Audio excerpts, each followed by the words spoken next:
Fala, filhotes, vocês estão vivos? No vídeo de agora nós vamos falar um pouquinho sobre o ser humano como criador e sobre a filosofia na história, né? Vamos colocar o problema aí. O texto a seguir faz parte do encarte do CD com um defeito de fabricação do compositor Tom Zé. Nele, o artista discorre sobre o defeito inato da população humana.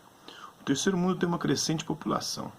A maioria se transforma em uma espécie de androide, quase sempre analfabeta e com escassa especialização para o trabalho. Isso acontece aqui nas favelas do Rio, São Paulo e do Nordeste do país. E em toda a periferia da civilização. Esses androides são mais baratos que o robô operário fabricado na Alemanha e no Japão. Mas revelam alguns defeitos inatos, como criar, pensar, dançar, sonhar. São defeitos muito perigosos para o patrão primeiro mundo.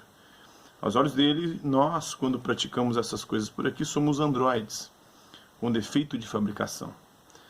Pensar sempre será uma afronta. Ter ideias, compor, por exemplo, é ousar. No umbral da história, o projeto de juntar fibras vegetais e criar a arte de tecer foi uma grande ousadia. Pensar sempre será. Um defeito de fabricação, com um defeito de fabricação do Tom Zé. Segundo o texto, criar, pensar, dançar, sonhar são defeitos perigosos. Eles expressam aquilo que há de mais humano no ser humano. Graças a esses defeitos, o ser humano deixa de ser apenas um androide, robô operário. A capacidade criativa é inata ao ser humano e desde as primeiras civilizações a arte é valorizada como meio de expressão do nosso potencial. É preciso encontrar isso nas pinturas rupestres, né? Pintura feita entre 4.000 e 2.000 a.C. em caverna de Tassili Nájar, na Argélia, né? Na percepção sensorial, contentamo-nos em aprender os aspectos comuns e constantes dos objetos à nossa volta. A experiência estética é incomparavelmente mais rica, está prenhe de infinitas possibilidades que não são realizadas na experiência sensorial ordinária. Na obra do artista, essas possibilidades tornam-se realidade, ou realidades. São trazidas à luz e tomam uma forma definida. A revelação dessa inesgotabilidade dos aspectos das coisas é um dos grandes privilégios e um dos mais profundos encantos da arte. Isso está em Ernest Cassirer, no ensaio sobre o homem.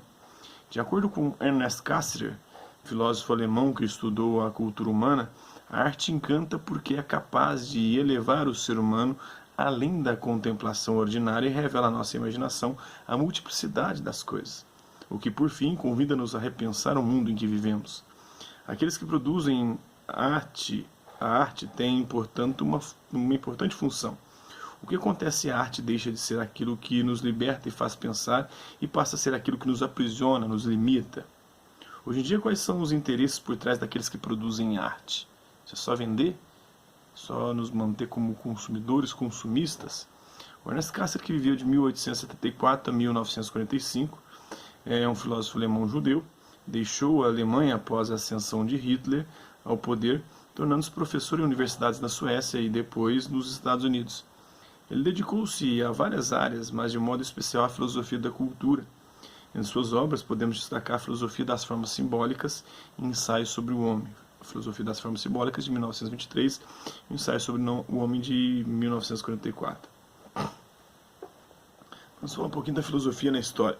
Já em seu primeiro livro, O Nascimento da Tragédia, publicado em 1872, o filósofo Friedrich Nietzsche atribuiu à arte um papel central na cultura humana.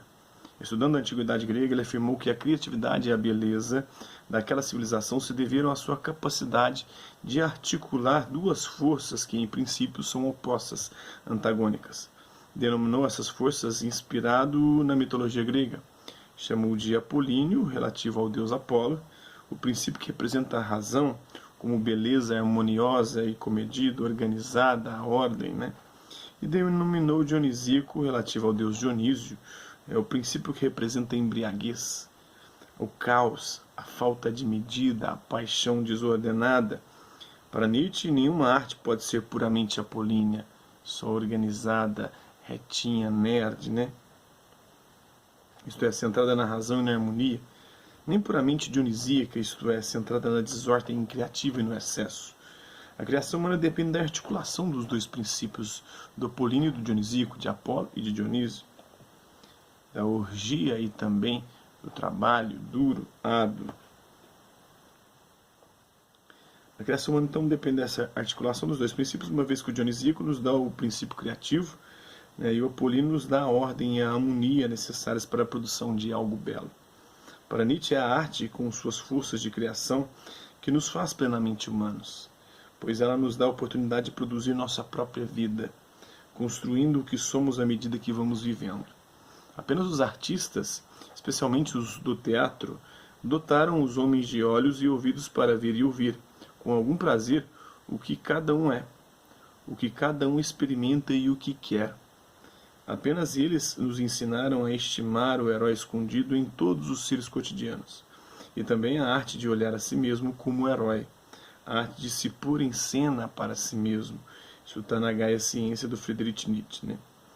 Apolo Dionísio, na mitologia grega, o Apolo era filho de Zeus, e Leto representa a beleza, a perfeição, a harmonia, o equilíbrio, a razão. Protege os marinheiros, os pastores e os arqueiros, da mitologia grega.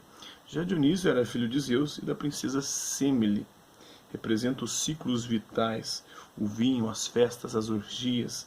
O culto a Dionísio deu origem ao teatro grego, né? Teatro, a tragédia, né, grega, e o bode, os bodes que eram sacrificados para Dionísio. Conhecer um pouquinho, né, do ser humano como um criador, de como a arte é fundamental para essa criação, colocando esse problema e como isso vai se desenvolvendo na história com 3 pensadores aí, né? Com Tom Zé, um grande compositor brasileiro, com Ernest Cassirer, filósofo alemão, e o Nietzsche também alemão. Espero que vocês tenham gostado do vídeo. Quem curtiu, dá um like. Não curtiu, dá um dislike. Quem se interessar pelo conteúdo do canal, é só se inscrever, ativar o sininho e aguardar os próximos vídeos e as próximas notificações. Deixe também seus comentários, dizendo o que você tem achado dos vídeos e suas sugestões de temas e assuntos que você gostaria de ver abordados em vídeos posteriores. É isso aí. Hasta la vista, babies, e até a próxima.